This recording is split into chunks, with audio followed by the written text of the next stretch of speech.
Great to have you here, Nestor, and great. I'm really excited and honored that you are talking about the matter today with us, and we've been working together for a couple of years already.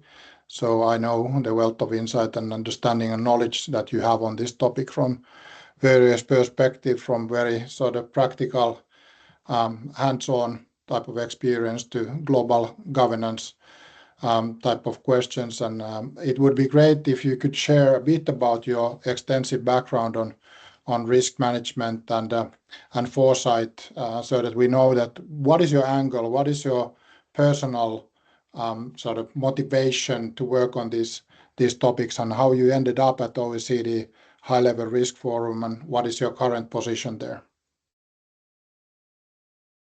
Thanks, Mickey, and it's my pleasure to be talking with you, and sort of hopefully we'll hear from colleagues in the audience as well at some point with some cool questions. But let me tell you a little bit about where I come from, as you just asked.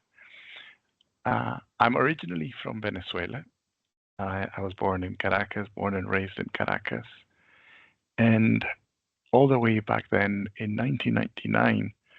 As a volunteer rescue worker for the Venezuelan Red Cross, I was involved in the response to a major mudslide and landslide that happened that affected the whole central coast of the country.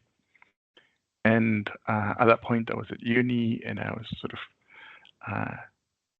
working on sort of international human rights and conflict resolution, and that was kind of my passion back then. And it continues to be something that I feel strongly about, but this response to disaster really marked a before and after in my life and of course in my career. And ever since, I've been working to try and help communities, cities, nations, and now on the international scale, people to be trying to minimize the human losses in particular that are linked to disasters. And that's kind of been the driving force behind my professional activity. And I've had the pleasure of being able to work both at the international scale. I started my work in this field working in Latin America with the United Nations Development Program. But then I went on to work at the local level in the UK, working for the City of London, but also supporting sort of East Anglia region in the aftermath of the swine flu pandemic. If people can remember all the way back then when we had a pandemic before COVID. Yes, there was a pandemic before COVID, even if you have been born since there was one then. But also, I've had the benefit of working in the UK in central government and contributing a lot to regional developments in the European Union when the UK was still part of the European Union, and I represented the UK at the OECD's High-Level Risk Forum as a national delegate for the UK, and that's how I came across the Organization for Economic Cooperation and Development. And then years passed, and I continued my work in resilience in the UK. And after a while, I saw that the OECD was looking for a sort of seconded national expert to come and join the team in Paris, and I thought it would be a good change of scenery. Back then, I was working a lot on, I don't know if people are familiar with Operation Yellowhammer, which was the UK's worst case scenario, no deal Brexit preparations, and it was trying to sort of understand what would be the civil protection implications of such a scenario. And I thought, well, it would be good to change scenery, change topic, and go back to working a little bit more internationally. And just as I was about to start my secondment with the OECD, I was called back into the ministry to work on something that was brewing in China. and you can imagine what it was, right? Back into the office, straight into helping with Wuhan evacuations, all the way to kind of cruise ships, all sorts of fun, really challenging times. I'm sure I'm not the only one that found it really, really testing, and an incredible wealth of knowledge in such a small amount of time had to be sort of put to good use to support the communities that were worse affected by the COVID pandemic.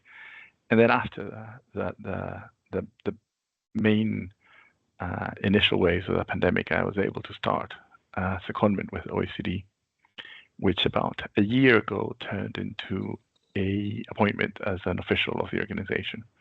So for the last year, I've left temporarily, I hope, the UK civil service and have become a international civil servant working for the OECD. And as you mentioned, Mickey, we've been working with each other for some time now. I think it's a little bit longer than a couple of years now, actually, where we've been trying to sort of reach out into the members of the OECD to do a little bit of sort of collaborative work in exploring this topic. So that's kind of enough about me, I guess. That's a great recap of your extensive experience, and really sort of illustrates how you've been in the eye of the storm in many different crises, and you certainly understand the nature of emerging critical risks, which is our topic today. So the first question actually to you is that why OECD is now focusing on the emerging nature of risks, the global critical emerging risks? It's interesting. A lot of people are asking us the same questions, like why now? Why emerging risks? Thinking that there's something nefarious going on, something that has kind of piqued our interest about like a risk that is about to become a reality. And the fact is that the OECD has been working on the topic of emerging risks for quite some time now. And it's been more than 10 years that the OECD has been sort of looking at this topic in detail. And in fact, if you look OECD emerging risks, you'll find a publication from some time ago where we start talking about sort of what are the risks that are on the horizon and what could be things that the governments should look at. Having said that, there is a renewed interest from across our membership in the topic, and in particular as it relates to multi-crisis or polycrisis, however it is that you want to call them, and sort of cascading or concurrent crisis. And I think that's the biggest driver for the conversation is most of our members have a democratic mandate to look at future risks, to try and develop the capabilities that are needed in order to be best placed to address those risks, minimizing suffering and losses. And I think that's the key element of why countries are interested in this topic. And of course, if our members are interested, being a member-driven organization, the OECD as an organization is obviously interested. And I think there's at the end of this conversation, we'll share a link to a sort of recent publication that we've just released and that we'll be launching in a couple of weeks in a international seminar in Korea. But the key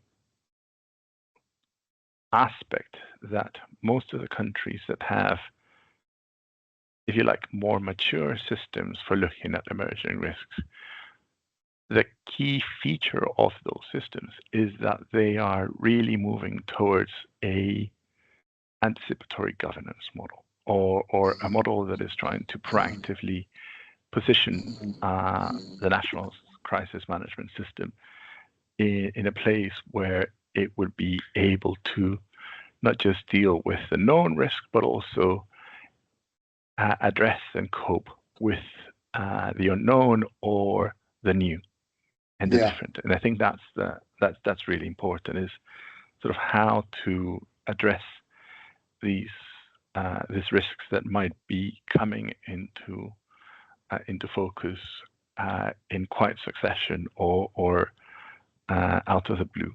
And I think that's another aspect. I think a lot of countries, when they were doing the process for identifying the lessons that could be derived from the COVID pandemic, they were looking at sort of how could we have been better prepared for dealing with a crisis of this scale and severity, and other crises that we need to be thinking about and preparing for. And even if we cannot see all the crises that could be coming our way, is there stuff that we could be doing to be better prepared for crises that we haven't necessarily foreseen?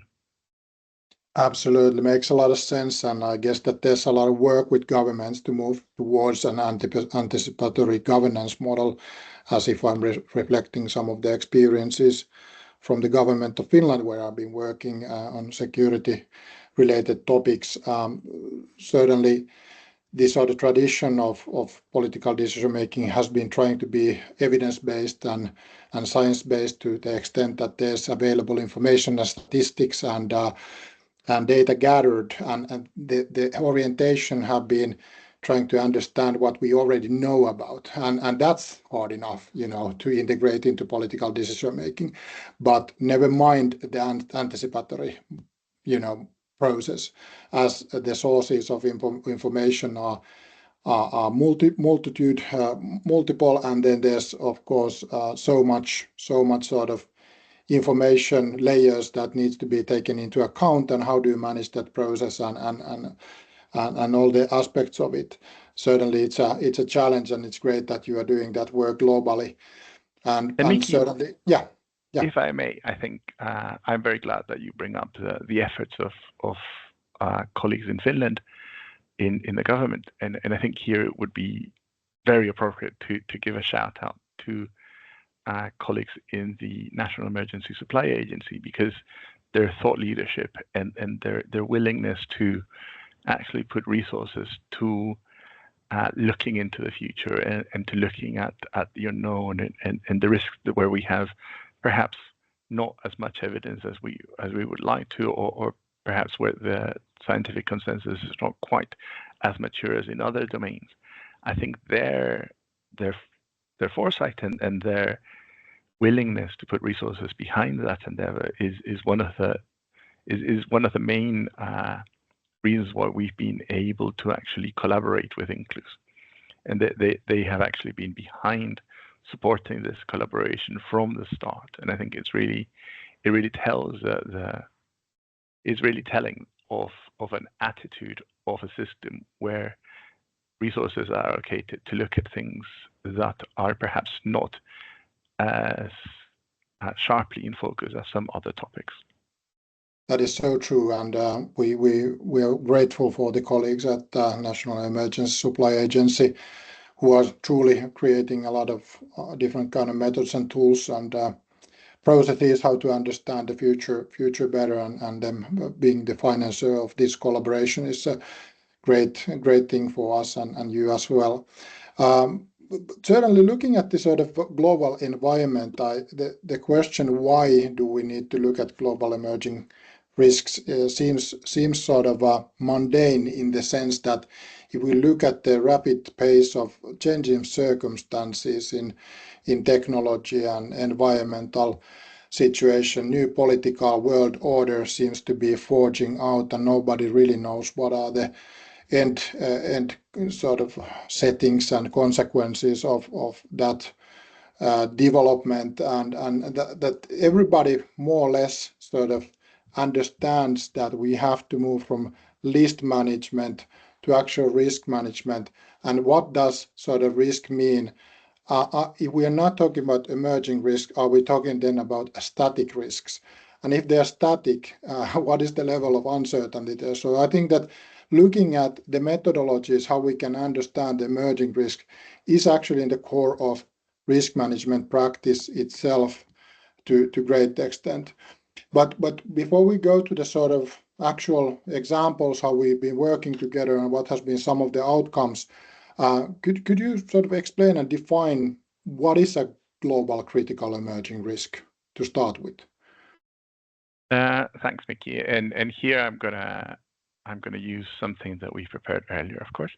So if I may, I'll try my best at sharing some slides. So hopefully that works. Let me know when you can see them. But I think for us, we don't really talk about static risks versus emerging risks. In fact, we think that the risk picture is always dynamic, and of course there are some hazards that change at a greater pace than others, and you mentioned a few of those already. But in general, as you said, sort of dynamic risk understanding and understanding sort of the changing nature of the risk landscape is something that sits at the core of risk governance. And when we say risk governance, we talk about not just sort of the processes for implementing mitigations, but rather the wider ecosystem of power structures and capabilities that are needed to address the full cycle of disaster risk management, all the way from identification to response and recovery. And I think that's the framing, because for us, we see emerging risk as a subset of something we call critical risks. And critical risks are those that are perhaps the most strategically challenging events that countries can face, or that communities can face, because it could also be at subnational level. And this is not just sudden onset events like terrorist attacks or earthquakes or flash floods, but it also includes kind of events that have a long tail, or events that sort of are more of a chronic nature, perhaps like organized crime or pandemics like we saw with COVID. Is more than just a single episode that lasts a few days. This is like, we're talking a whole spread of risks that provide strategic challenges to countries. And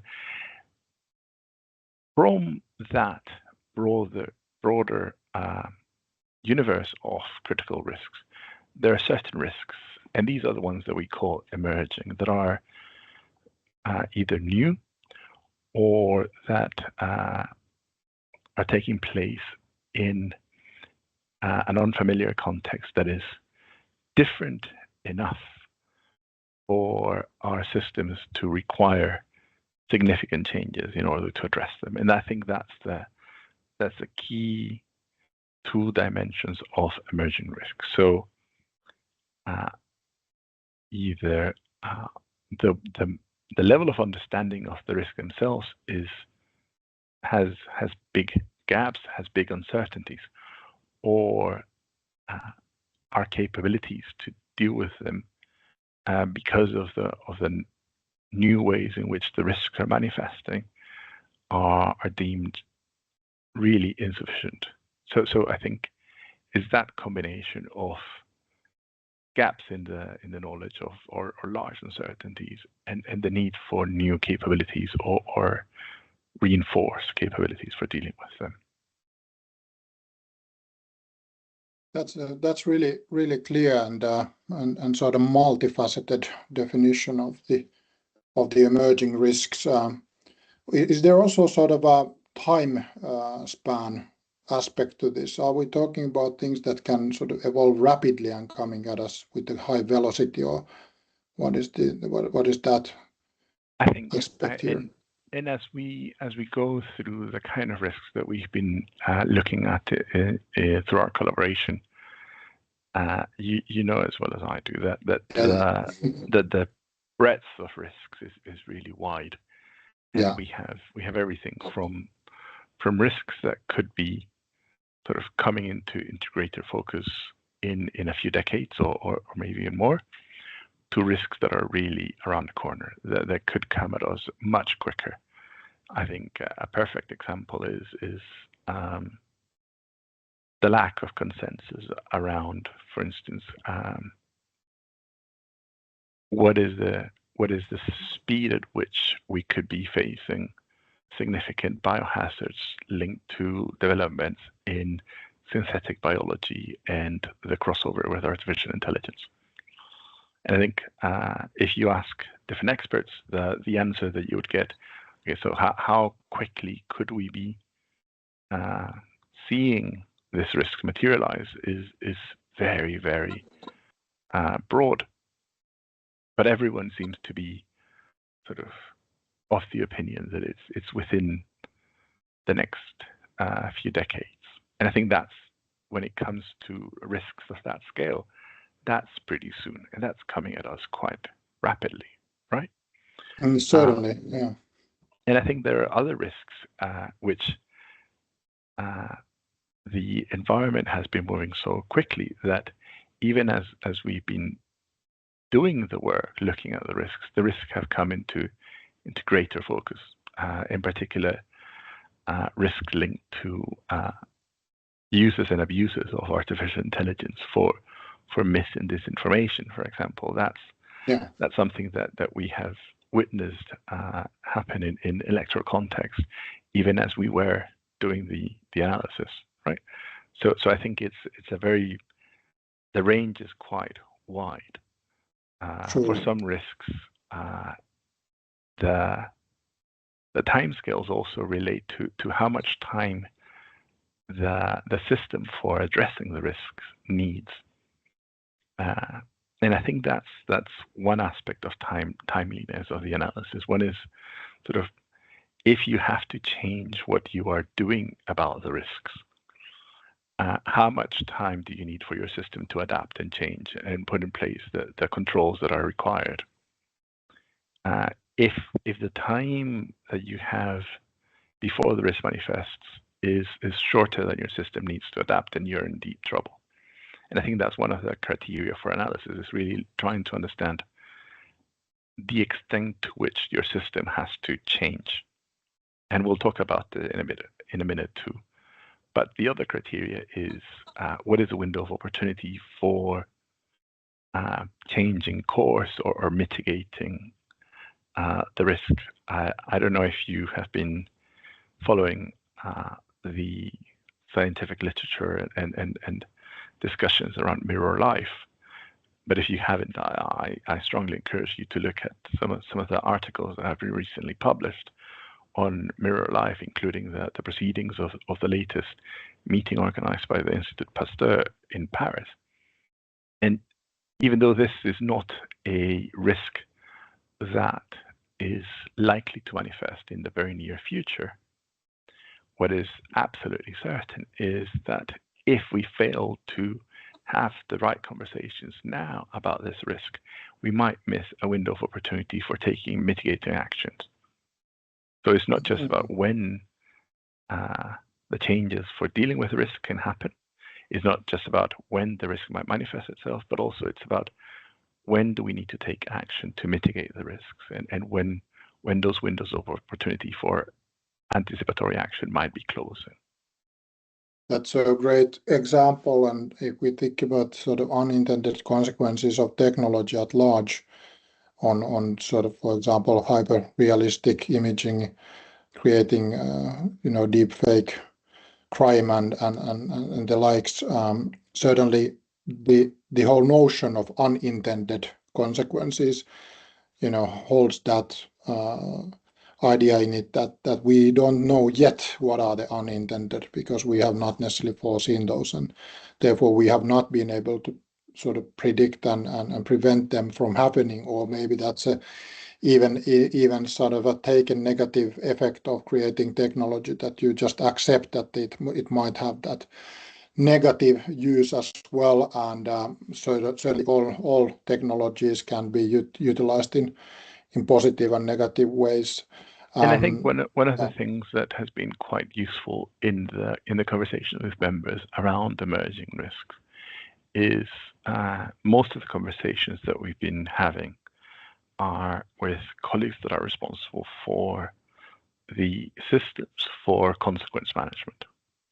And here we have an elegant way of sidestepping the conversation about, is it even worth looking at this to begin with? Are the risks too great? And we can directly address, well, whether it's worth looking at it or not. Is it possible that someone might be developing this technology? And if they do, what would be the consequences? Intended and unintended. So all the broad range of consequences. And if the consequences are significant enough, then how do you make sure that your system is able to adapt to deal with those consequences in a timely fashion? And I think that's the key. Sorry, I keep repeating the word key, but it's really because we're trying to help governments, and everyone has limited resources. So governments that have limited resources, which is all of them, to really prioritize action and prioritize effort into areas where perhaps it's the most urgent, perhaps it's the most impactful, but ideally it's a mix of both, where you can actually take timely action and take timely action that moves the needle and places your system in a better place to cope with these risks. Certainly, and when we look at the complexity of some of the emerging risks and the sort of interconnectedness of sort of topics on the macro scale, looking at global warming, how it affects the social and economic environment and can decline the global growth very fast. If, for example, the global warming would be increasing by one degree, that would be meaning perhaps even 10% decline of the global economy directly, and what are the consequences there? So the complexity and the interconnectedness of risks is immense, and that creates, of course, then challenges in sort of understanding what are the activities and what is the systemic nature of those risks, what you should be tackling first, what are the root causes of root causes, and where you can actually have any kind of mitigating sort of principles or actions in place, but rather probably then we just need to prepare for sort of cascading events and scenarios of multiple risks realizing sort of simultaneously or in chains, and certainly sort of the uncertainty of the information elements on sort of emerging risks, because by definition we don't have the data available there, and therefore the ambiguity of the risk assessment, and there's so much assumptions and they're really hard to assess, but we need to start from somewhere with the data collection. So could you elaborate a bit on those data sources that OECD have been taking as the sort of starting point of this analysis?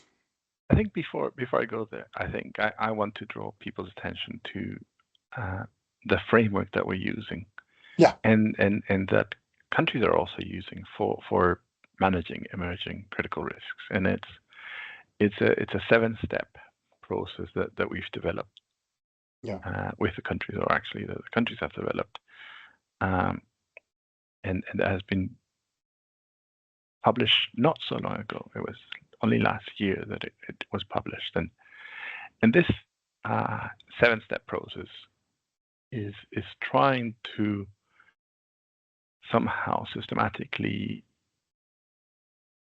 identify, assess, prioritize, and develop capabilities for these type of risks.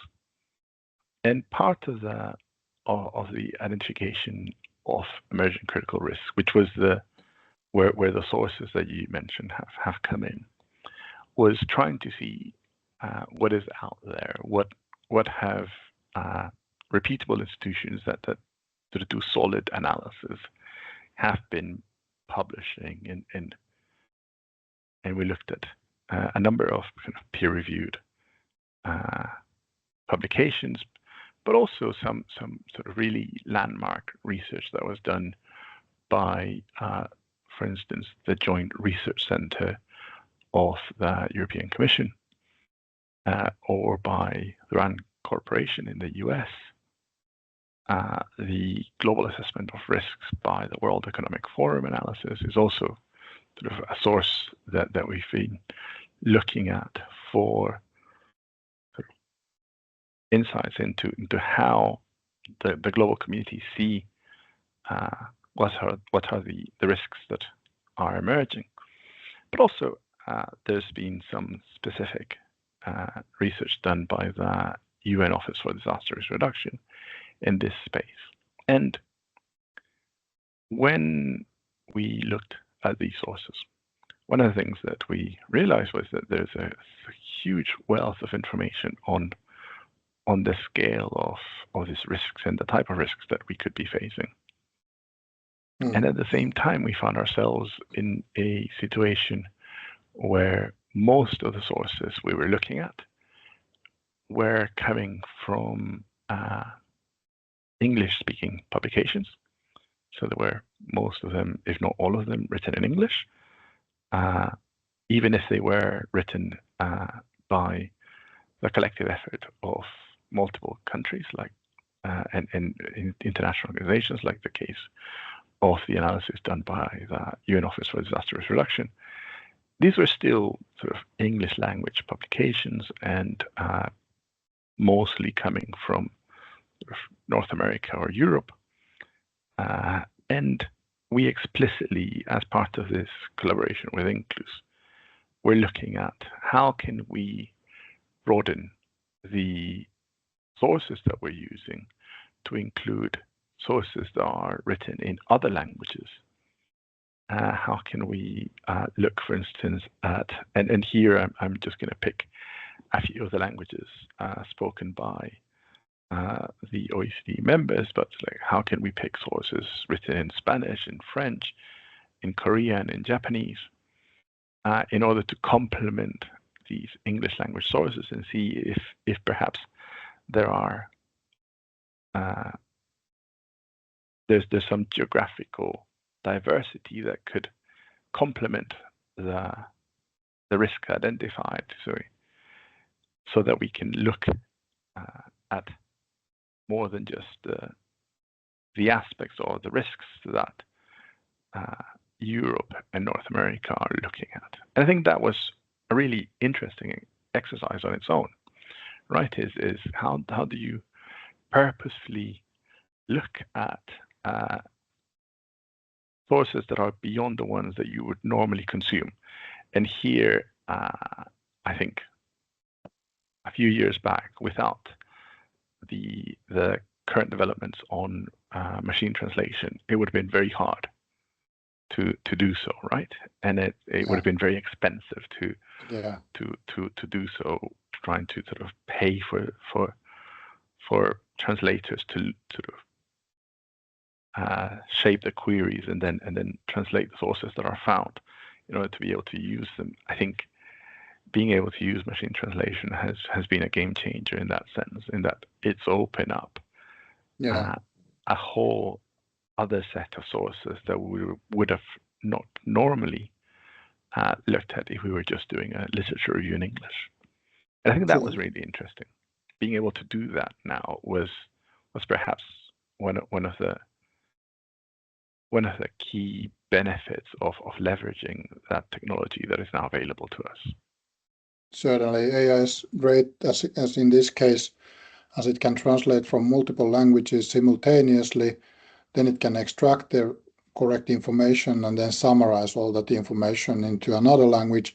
And then it can compare it also to an existing list of risks, in this case, these sort of known risks by OECD, which were perhaps then created earlier on in a more Eurocentric or US-centric approach. So it's great to try to break that, not necessarily a bubble, but certainly a sort of emphasis of Euro-Atlantic sort of prism of the worldview. So that was really interesting in my mind as well.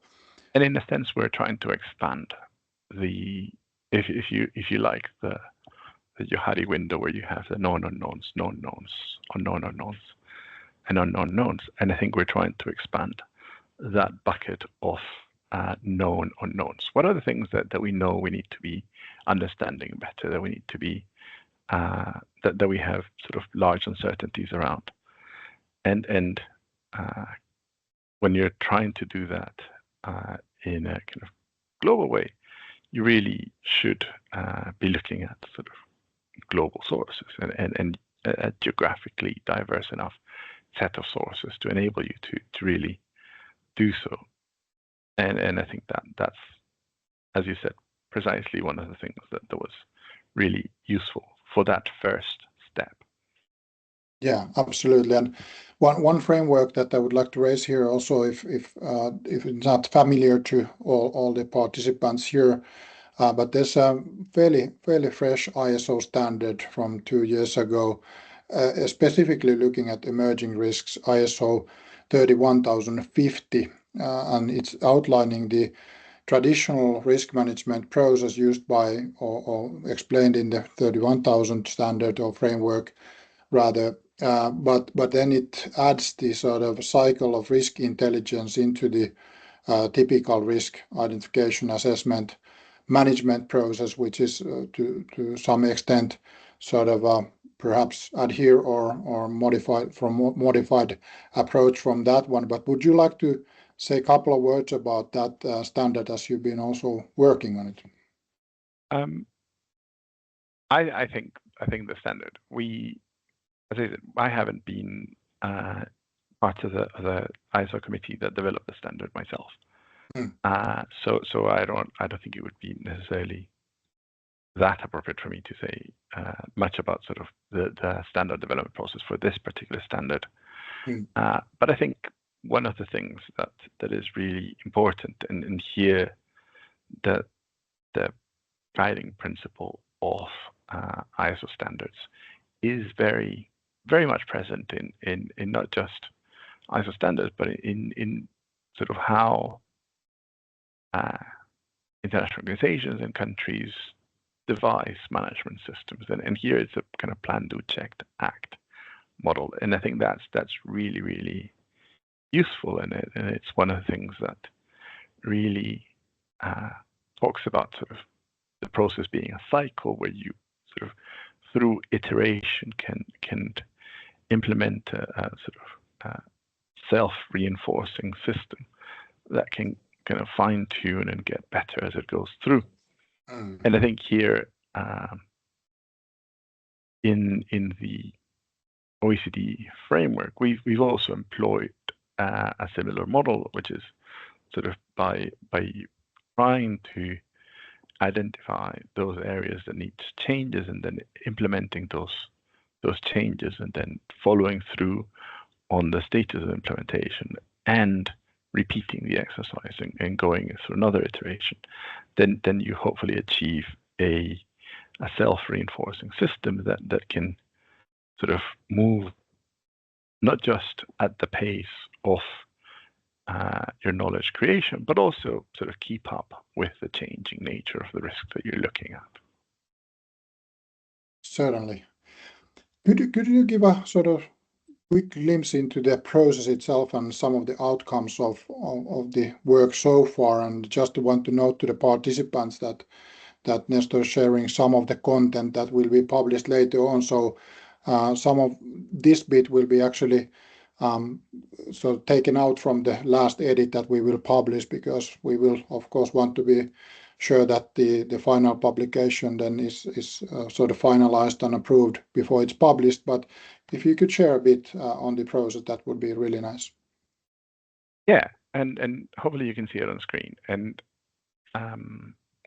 we followed as we explained before, we followed a process of looking at a number of different publications from a wide range of sources to sort of help with the risk identification step. and using those 49 different sort of main publications from across the world, we were able to, or rather colleagues at Inclus were able to, with our input, identify 84 original risks within 5 broad categories. And then, and here I will let you, Mickey, add as much as you feel that you want to. But really, the first step was trying to understand. Okay, so which risk would be unique? So which risks are called different things in different publications, but it can be grouped under the same umbrella, and what would that umbrella be? So it's the first aspect is trying to identify what is the term that can serve as the umbrella for the risks that are captured in multiple publications. And then once that kind of risk title or this umbrella title has been defined for the risks, the work that colleague at Inclus did as part of this collaboration was sort of use generative AI models to take from the sources descriptive elements that would flesh out the scenarios that are behind the risk. So we had not just look at what would be the title of the risk and kind of what would be a pithy description of the risk, but then go into a little bit more description of the risk itself in a very sort of short and concise but comprehensive scenario that can not necessarily be exhaustive of all the possible manifestation of the risk, but rather be illustrative of the kind of risk that we're talking about. And once that risk description was achieved and fine-tuned, looking back at references, looking back at sort of how the publications were capturing that description and sort of spotting any inconsistencies and trying to, as much as possible with kind of human input, address any sort of AI hallucinations or any kind of misfiring of AI. We then went on to say, okay, so we have a list that we think is solid enough of distinct scenarios that can be sort of differentiated between one another and can be traced back to the sources that we were consulting. Now, how many of these scenarios are actually meeting the criteria that we set ourselves to begin with, which is we wanted to look at emerging risks, and how much of these scenarios are actually capturing hazards that are perhaps more well understood and should not feature in an analysis of emerging risk because they can be easily picked up, or not necessarily easily, but they can already be picked up as part of a wider sort of risk governance system that looks at risks that have less uncertainty around them. So we used a few additional sources, and here the work of the International Science Council and their hazard information profiles was really useful to sort of look at which one are the hazards where perhaps the scientific community already has done a fair amount of research and has achieved a certain level of consensus on sort of how the hazard operates and how the hazard manifests, so that we can perhaps remove those from the list of risks. And I think, and also how many of these risks we are actually already seeing across the globe in the way that means that they can be sort of understood with less gaps in the knowledge or less uncertainty. So try and bring down the number of unique records to try to really concentrate on those records that are emerging or that meet the criteria for emerging risk that we talked about at the beginning of this chat.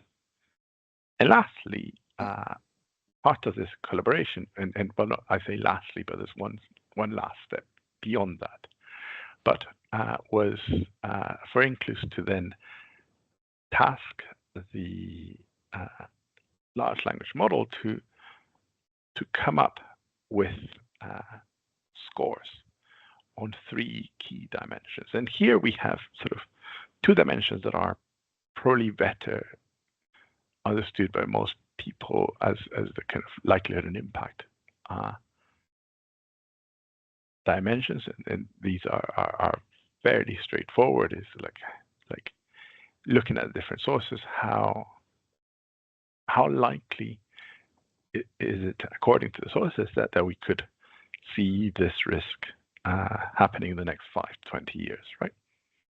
But and what would be the scale and range of impacts, and like how wide and how deep would the impacts be across the globe?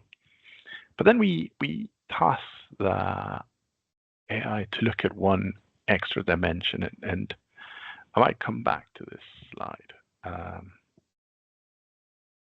But this is the policy relevance dimension. And here, I think this is really interesting. If we go back to the answer that I gave you, Mickey, on the question about timelines and timeliness and how urgent looking at certain risk is, I think policy relevance is a key criteria, because we asked the large language model to, based on the sources, allocate a score on whether the risk had impact on 15 policies and objectives, and no policy changes would be required, even if the risk were to become a reality, and to what extent the risks required major changes. And I think that out of all the risks that we were looking at, there was a huge amount of risks, 35 in total, that had sort of significant policy relevance, meaning that quite significant changes would be required. And there were a few that really needed fundamental changes to the way we're looking at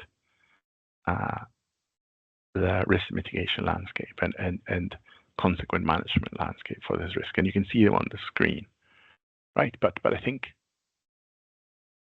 these risks that sort of have a critical or policy relevance, meaning a score of 5, right?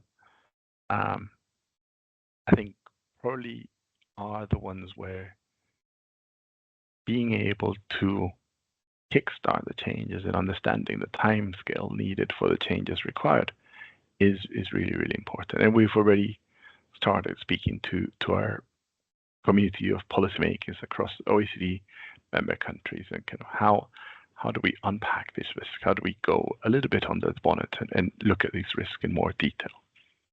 But let's go back to this. Over to you, Mickey. And one last bit is because we've been trying to make sure that whilst we're leveraging AI for this analysis, we still keep the human in the loop, and we still make sure that our community of policymakers and technical experts can actually come in and scrutinize and validate the results. Yes. And we've done that in the past. We did a pilot a couple of years ago where we did sort of online expert elicitation sessions with our community of policymakers and experts. And we've also done a couple of webinars on 2 specific risks, solar radiation modification and synthetic biology AI overlap in the creation of sort of synthetic pandemics. And those two webinars this year have been sort of the starting of a wider conversation with our policy community and a selection of experts to sort of expand and validate the work done as part of this collaboration. So over to you, Mickey.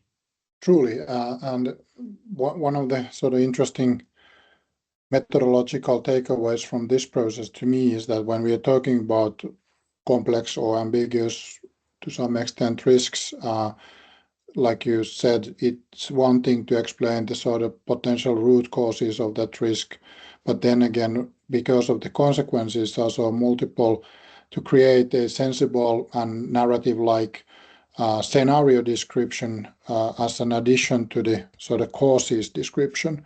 And then we can also ask the AI to sort of assume what are the critical vulnerabilities of societies on those risks. But of course, in this case, then the officials then themselves can ponder whether they have vulnerabilities, and thus we would need policy changes into the current and existing policies, which is then raising the topic in the sort of governance agenda, hopefully. But then the time span and the sort of evidence that we need to gather for the actual development of those policies, and then another step that we need to look at. But certainly the process have been immensely helpful and sort of thoughtful from your side as well, sort of directing the information sort of requirements and the procedural possibilities in this kind of global ecosystem where truly a global sort of security is at stake. It has been an honor to be working with you on this. And could you say a couple of words about when the publication would be possibly coming out, and what can we expect from this exercise? I think that's a tricky question. As you probably can imagine, the publication depends on the process with a member country. So I think it would be hard to put a date to the release of the publication. We had initially hoped to release the publication this year, but I think it might be more realistic towards next year. So probably in the sort of spring, summer 2026, you'll be able to see a little bit of a sort of further detail on what's come out of this collaboration. And in the screen you see a small snapshot of the kind of range of themes that were explored and the number of global emerging critical risks that were sort of identified. And as I said, some of these risks we are actually taking through a sort of deep dive process. So hopefully in the next year you will be able to see some of this. If you're interested, I think there's a few publications that we've produced, and there's of course the framework that I mentioned earlier, and there's also a series of case studies on how countries are actually implementing the framework. And I think it would be particularly helpful, if you're interested in the topic, to look at some of the emerging risk reports that these countries that were part of the case studies have been producing, because they're really interesting to sort of broaden your scope of what kind of emerging risks you're thinking about.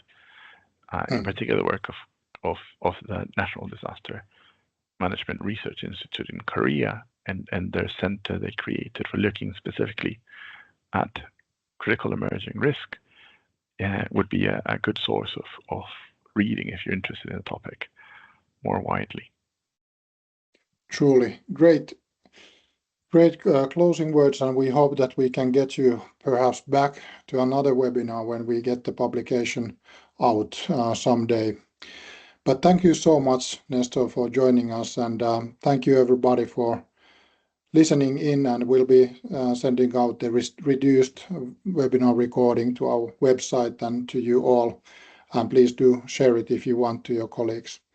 But thank you, everybody, and see you next time.